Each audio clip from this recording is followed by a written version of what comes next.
चीज cabbage Frankie बनवणार आहे आज आपण. एकदम छान अशी मस्तपैकी फ्रँकी बनवणार आहे. त्याच्यासाठी मी साहित्य घेतलेलं आहे. एक चपाती घेतलेली आहे.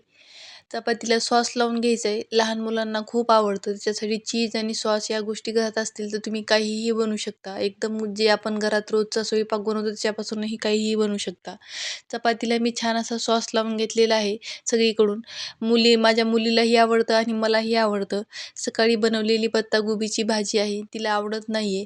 म्हणून मग काहीतरी असं करायचं प्रयत्न असतात नवनवीन. तिला आवडेल काहीतरी करून तिला हे घालायचंच असतं मला खायला, म्हणून मी काही ना काही असं नवनवीन करत असते. त्याच्यासाठी चपातीला सॉस लावून घेतला. एका साईडला पत्ताकोबी टाकून घेतली. त्याच्यावर भरपूर असं चीज किसून घ्यायचं.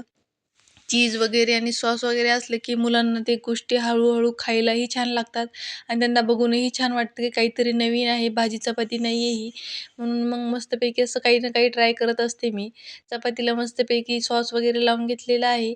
मस्तपैकी रोल करून घ्यायचा. रोल वाटलं तर रोल, नाही तर असं तुम्ही फक्त फोल्ड केलं तरी चालतं. व्यवस्थित त्याच्यामध्ये आपण भाजी वगैरे टाकलेली आहे. याच प्रकारे मी 2 बनवले होते. एक माझ्यासाठी आणि एक रियांशिकासाठी. छान असं चीज वगैरे किसून घ्यायचं. तवा ठेवून द्यायचा आहे तापायला आणि मस्तपैकी त्याला छान असं आपल्याला क्रिस्पी होईपर्यंत छान तव्यावर भाजून घ्यायचं आहे. चपाती ऑलरेडी भाजलेली आहे.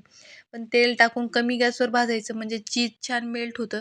चीज छान मेल्ट झालं की खायलाही छान लागतं आणि लहान मुलांना वाटतं की काहीतरी नवीन आहे.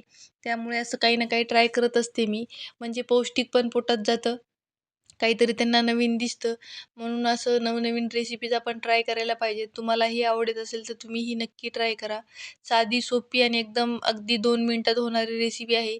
कशी वाटली नक्की कळवा आणि एक वेळेस नक्की ट्राय करा. कमेंटमध्ये सांगा कशी वाटली रेसिपी ते. भेटूया पुढच्या रेसिपी व्लॉगमध्ये. अशाच नवनवीन रेसिपीजसाठी आपल्या चॅनलला सबस्क्राईब करायला विसरू नका.